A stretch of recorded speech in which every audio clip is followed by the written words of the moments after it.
Do you love Bob Dylan? Well, I don't. I'm Joe Steigerwald, and I admit I don't quite get Bob Dylan. Does that make me a bad person? Possibly, but at least I'm doing something about it.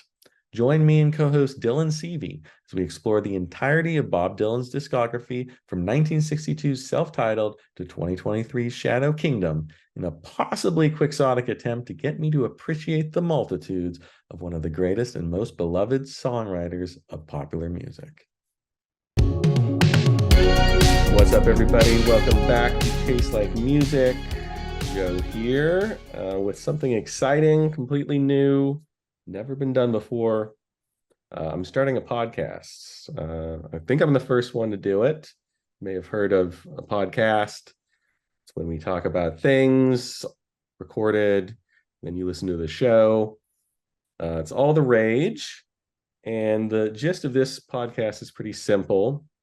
It's going to be me, myself, and a learned guest talking about the discography and the history of a famous, popular, influential artist that I myself have not been able to get.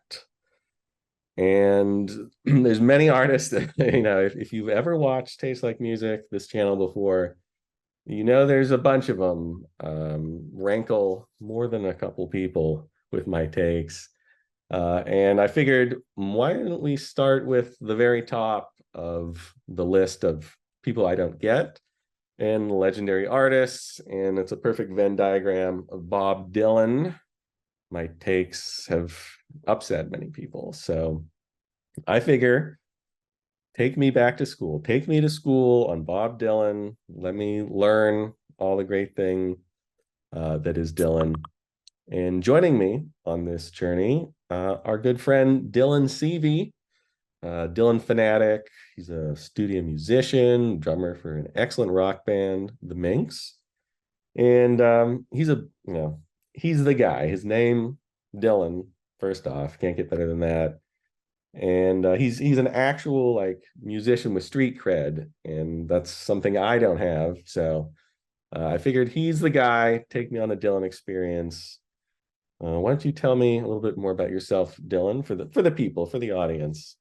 Well, firstly, I just want to congratulate you for being the first white male with an opinion to start a podcast. The world has been clamoring for such a thing, and really just want to give you props for being the trailblazer that you are. But yeah, you pretty much nailed it there. I'm a musician. I live right outside Nashville, Tennessee, by way of Wakefield, Rhode Island originally. I currently play, like you said, with a band called The Minx. We just dropped a record back in March called Creatures of Culture. And I've been a huge fan of this channel for quite a few years now. You guys had me on the now, I don't know if it's defunct or just in hibernation, the Recommendations series, which hope will come back one day. And talked to Jason a few months ago about Green Day, who I think he probably has even less appreciation for Green Day than you do, Bob Dylan. So I'm really just here to be the mediator for so many of you guys with these artists that you don't care for. I am named Dylan after Bob. I've probably told this story on this channel before or some other channel before, but my dad, both of my parents are huge music fans, but especially my dad. He had wanted to name my sister Jessica after the Allman Brothers song. My mom said, no, people are going to call her Jessie, and I'm going to think of that awful Rick Springfield song. So they named her Erica after Clapton. So he tried again with the Allman Brothers. He wanted to name me Dwayne. My mom said, we're not Southern and we're not Black, so we're not naming our kid Dwayne. And I got Dylan, and I love the Allman Brothers. I love Dwayne Allman, but I'm very happy that I got Dylan. I don't know how much street cred any of that truly gives me, but therein lies the story of me. But that's a lot of street cred, actually. Now, the only problem I have, and I think what we'll have on this podcast going forward, the fact that your name is Dylan, we talk about Dylan. So if you could change your name to Robert, that would be very helpful, very less confusing for everyone. Yeah, I'll be Robert Seavey from now on. Sure. there you go. Okay, well, that, I mean, being named after Bob Dylan, did you ever worry about like not liking Bob Dylan? I mean, that's a lot of pressure. I can safely say that I never considered that. I had my big musical awakening when I was around 8 years old. My dad gave me, yeah, theoretically, the Beatles are the perfect band for an 8-year-old kid. I Want to Hold Your Hand and Yellow Submarine, She Loved You. My dad gave me the White Album with Revolution 9 and Helter Skelter and Wild Honey Pie. And then he also gave me Nirvana Unplugged and said, here, my 8-year-old child, here are some stark acoustic songs about heroin withdrawal. Um, and here I am. But before then, yeah, I knew that I was named after a guy named Bob Dylan, and my dad had a bunch of his records, but for some reason, I think very few CDs. The collection I remember him having was the Basement Tapes, which is Bob and the band playing in the basement of Big Pink in upstate New York in late 1967, where they are essentially inventing roots rock and Americana, which you then see. The Basement Tapes weren't officially released until 1975, but the year after they recorded, you got music from Big Pink. And later in 67, Bob released an album called John Wesley Harding, which was so far removed from his famous Electric trilogy. But the Basement Tapes is just them kind of, they're playing some really great, legitimately good songs, but they're also playing a bunch of songs that 5, 6-year-old me gravitated to, like Yay Heavy and a Bottle of Bread and Please Mrs. Henry, and all these kind of funny nonsensical songs. So that was my introduction to him. And but then once I kind of had my musical awakening, the Beatles and Nirvana, that was then sort of my um, gateway to getting back into really all the classics. I'm still a classic rock kid at heart. Very soon after that, I was digging into the Stones and Aerosmith and Zeppelin, Petty, Springsteen, so on and so forth. And Dylan was a part of that. I think that Bringing It All Back Home was the first kind of big Dylan album that I heard. And he was also my first concert, November 12th, 2000. I was 9 years old at the University of Rhode Island Keeney Gym in Kingston, Rhode Island. So yeah, I mean, just from a young age, he was just a part of my life. And I don't want to say I didn't have a choice, because I think I've had certain strong opinions about not liking artists from as young as 9 years old, but I always liked Dylan. And seeing him live at 9 years old, after his voice had already, his later years are kind of defined by his gruffer kind of style of vocal, that was just normal to me. So it's never even really affected me all that much. So yeah, I was into it pretty early on, and I never considered that pressure until now. So I'm glad that you weren't around when I was younger to possibly fill me with self-doubt. Well, okay, yeah, it sounds like it was destiny then. That's pretty good for a 9-year-old to get into Dylan like that. My Dylan experience, it's weird because I know my mom is a big Bob Dylan fan, but I do not remember ever hearing a Dylan record being played in our house growing up. Tons of Beatles, tons of Jimi Hendrix, lots of jazz. But I don't know, maybe my mom didn't think that, we were ready for Bob Dylan, or was keeping it for herself. I do own two Bob Dylan records that were gifted to me by my parents. Uh, I got this one here, which nobody seems to like, so maybe they just didn't want to play Empire Burlesque. But I also have Infidels. So, and these were both gifted to me by my mother. I've never purchased a Bob Dylan record, not with my own money. Certainly not. Not yet. Um, so, I mean, I do remember though being 13-ish, hearing Like a Rolling Stone for the first time, and it kind of blowing my mind. In my first blog I ever had on Zanga, which I don't know if anyone remembers Zanga, but this is like pre-live journal. Like, this is like the very first online blog you could even have. I did have like Rolling Stone as the number one rock song of all time. Not necessarily my favorite, but I think I recognized even back then that, its importance and its, influence and everything else. So you'd think, hey, he's off to a good start, 13 years old, already recognizes the greatness that is Bob Dylan, but it was kind of all downhill after that. I don't think I've ever really explored more. One of my, this is a horrible story and everyone hates this, but when I was about 14, I got Rage Against the Machine's covers album. And there is a cover of Maggie's Farm on it. And I listened to it. I really like the whole album. I think it's a great album. But I really like Maggie's Farm. I was like, this is great. I got to hear the original. And I put it on and I hated it. And I think that further closed the door on Bob for me. Maybe I just wasn't ready as a youth for Bob. Maybe I'm still not ready, but I'm gonna try my damnedest. And then since then, I've heard Bob Dylan records. I can't say that I hate any of them, but I've never had that like moment of like, oh, okay, so this is what everyone's talking about. I obviously respect him a lot. I love many covers of his songs. I know he's a great songwriter. I love the Birds. I like certain Bob Dylan songs. I mean, Positively 4th Street and like Rolling Stone, I still think is great. There's plenty of stuff off Blonde on Blonde that I think is cool. But it's weird. I've never had, and I get this a lot. Like I'll listen to an album and I immediately want to put it back on. Like I gotta listen to it again. I've never had that happen with Bob. Not once. I've gotten through Bob records and I'm just like, all right, I'm good. I got through that Bob. I'm just gonna move on with my life.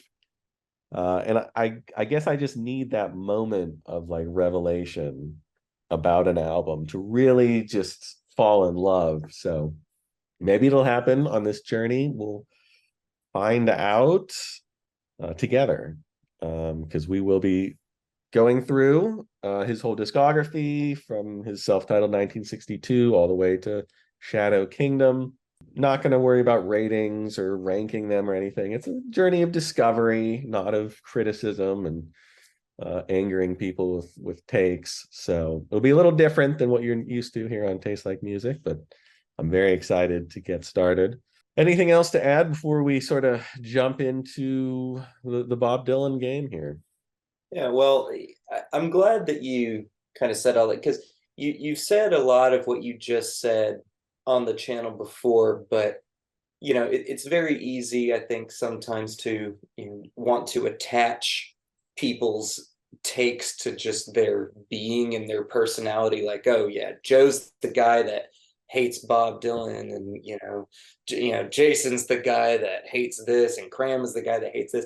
But you've been on record numerous times as saying that you don't hate Bob Dylan, and I mean you had I think Highway 61 and you're as a runner-up for your album of the year in 65, and like a Rolling Stone, I think maybe even had Bout of a Thin Man up there. You've been on record as saying that you get it and you respect it. You've even been on record as saying that it doesn't have anything to do with his voice, which that is such a common roadblock for a lot of people who don't like Dylan.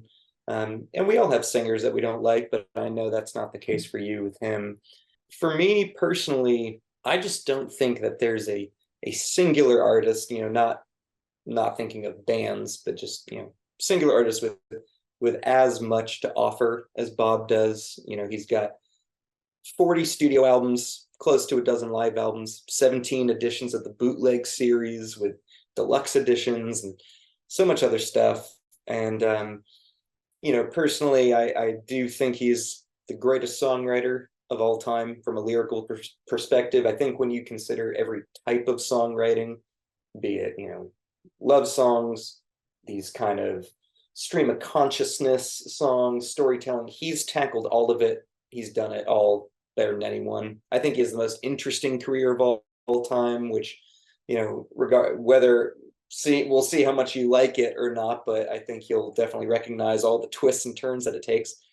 He is my favorite singer of all time, just because his voice makes me think and feel more than anyone else. He's not the greatest, he doesn't have the biggest range. He's not as technically sound as a lot of other people, but and I understand people not liking his voice, but his voice resonates with me on an emotional level so much. That has a lot to do with it. But I am really interested because I think going through this chronologically and going into, we won't go into full historical context for every single one of them, but maybe knowing like a little bit here and there and being able to hear how he's changing with the world around him, the world inside him. I think it's going to be interesting, and I'm crossing my fingers that you do have that aha moment. I don't anticipate that he's gonna, crack your top 25 or 50 artists of all time necessarily, but anything can happen. You never know. I mean, he's got 40 albums. There's got to be something in there for me, right? Let's start with the first album. And, even with an artist like Dylan, a legendary performer, seminal in the history of music and songwriting, I almost never hear anyone talk about his 1962 debut other than to say, like, just go to Freewheelin' Bob Dylan. Like, you don't have to hear that one. And that's interesting for someone of his like level of importance and notoriety. What am I going to hear on this 1962 debut? And should I really listen? Should I just kind of like skim through? Is it important? Yeah, you definitely got to listen, and I think it's important. And the reason that you don't hear people talk about it is because people revere him first and foremost because of his songwriting, and of the, I think, 13 songs on the record, 2 of them are originals and the rest are covers by other artists or traditional songs that he's reworked. And even with the 2 original songs, one of which I think is really excellent, there's not really much there to suggest that he's going to revolutionize the art of songwriting. Especially the very next year when he releases an album with Don't Think Twice, It's All Right, and Hard Rain's Gonna Fall, and Girl from the North Country, so on and so forth. But I do think it's important because I don't know if it's necessarily a misconception, but I do think that people only valuing him as a songwriter is a bit of a mistake in some ways, because as much as he is a songwriter, he is a guitarist and a musician and a singer, a performer, a lover of music, and a student of music, which is what you really see on this record. He's taking songs that really resonate with him, that he heard from guys like Woody Guthrie and Eric Von Schmidt, Dave Van Ronk, guys in the New York folk scene and the folk music scene in general. And you see it throughout the course of his career. He's kind of tongue in cheek. I'm not a songwriter. I'm a song and dance man.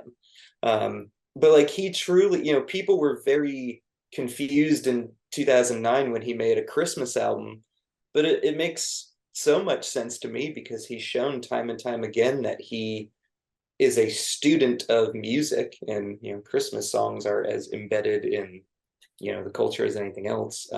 But I think that this record is very important to understanding him as a performer, as a person, knowing where his roots were. He recorded this when he was 20 years old. And, I think this is a really, really highly enjoyable record. I've said before that, on half the songs, because there's some really like dirty, gritty songs on here. It almost sounds like he's trying to create like the first folk punk record, like really energetic stuff. And a lot of songs that you'll recognize, In My Time of Dying, House of the Rising Sun, which this is the version that the Animals referenced to then record their version a couple years later. The song from Oh Brother, Where Art Thou that everyone knows, Man of Constant Sorrow. So I do think it's a very, very important record to listen to. He's not at the innovation stage yet. But even when he's just emulating, I think it's still very good and very fascinating. Okay, that is interesting to hear. It's always good to hear like a fresh take on it, because when you do, if you look at like a ranking of Dylan records, or you read some of the reviews, I feel like they usually just do what everyone does and just sort of dismiss it. Hearing you say that and introducing it and kind of giving me things to listen to, I'm now very interested, especially that whole thing about folk punk, because that could be cool. I like that. We'll see if we'll see if I agree. And to be clear, I'm not saying like, he's not going to be busting out any, Dropkick Murphys, style anything, but just like some of these performances, songs like Gospel Plow, Fixin' to Die, In My Time of Dying, like they're very, very frenetic. They're very passionate. They're very dirty. It's not just, I think if you tell people Bob Dylan's first album is him playing a bunch of traditional folk and blues songs on his acoustic guitar, you kind of paint the picture in your mind like, okay, yeah, there he is with his harmonica around a fireplace, la-di-da-da. But it's not like that. I really don't think it's like that at all. That literally is what would be in my mind before you just said that. Like literally just sort of like being a hobo singing around a campfire with a bunch of like dirty people. So okay, well that's interesting to me as someone who's really, only if Bob Dylan didn't write his own songs, that would be a tough sell for me, because usually my problem is the, sort of stripped down nature, the arrangements. I don't dislike his voice, but it's not something that's immediately going to draw me to it. I will take a special listen to the arrangements, to the way he sings, the way he plays guitar. It's a little tough for me because I don't really know much of what's going on in 1962. So it's hard for me to compare to, his contemporaries in the folk scene, because I haven't really got into that world too much. It'll be a challenge, I feel like, but I'm going to try my best. And the way you're talking about it makes it seem pretty interesting. And I do like to consider the context. I know Jason hates when you like consider the historical like goings on. He's very much like, this record is good because it's good, not because of it was good because no one else was doing it. Like when I listen to this, I'm gonna be thinking, okay, 1962, what else was going on? Is this ahead of the game? Is he trying to fit in? Is he trying to just, is he trying to revolutionize music already? Stuff like that I like to think about, because it helps me appreciate an artist more than just judging it like solely on like, is this guitar riff cool? Is this, an interesting vocal performance? Sometimes you do have to consider the context, and that cool stuff hasn't really been invented yet in 1962. So I will take that into consideration when listening to Bob Dylan, the album, 1962. I don't love the album cover. He looks like he's like 7 years old. Well, and I was gonna say I could see why you'd think he just sounds like a hobo, because let's look at the hat. The hat and the coat aren't doing him. And there are certainly some songs. The first song, "You're No Good," and stuff like "Freight Train Blues." Yeah, those definitely kind of have that hobo sound, sound and style to it. But I think you're gonna be pleasantly surprised by quite a few songs on here. I don't think that it's gonna, if you do end up doing a ranking, I don't think it's going to end up in your top 10 or anything, but I think you'll find a good amount to enjoy here. Is it better or worse than Empire Burlesque? What's the question? I am a noted Empire Burlesque hater. It is my second to least favorite Bob Dylan album. Okay. No. Needless to say, this would be above that. Yes, I would hope so. I mean, you definitely, as do I, value arrangements and music. And you've said before, especially the reason you do prefer a lot of covers especially of his acoustic songs, is like, okay, Mr. Tambourine Man is a great song in and of itself, but when you add the Byrds, jangly guitars and the harmonies and everything, it elevates it. And I can totally understand why you think and feel that way. I think the arrangements on an album like Empire Burlesque are the biggest detriment to it. So I really hope that you like this first album more than that one. Okay, well, I do too. Although I do look forward to kind of getting my shots in on Dylan when we get into his lesser liked later periods. I'll I'm not get going my to hold shots back. in too. I'll get my shots in too. Don't worry. All right. Well, I think we've talked enough Dylan for one show here. Basically, I'm going to listen to it and we're going to come back and we're going to discuss my thoughts on Dylan. We're going to get ready for his second album, Freewheelin' Bob Dylan, which if you watched our 1963 albums ranking deep dive, you would have seen it in my top 10. So I'll try not to judge. Thank you. Thank you. I'll try not to judge Bob Dylan too much, even though I know what's coming and I know the songwriting leaps and bounds and everything on that one. I hope you enjoyed the show. This will be a weekly, whatever. We're two busy guys raising a family, being a rock star. So we'll get this in when we can. But hope you enjoyed it. Check us out on social media. Follow Dylan on all his platforms and buy his new album from the Minx. We'll drop a link or something somewhere in the description here. And as always, thank you for watching Taste Like Music. We'll see you next time.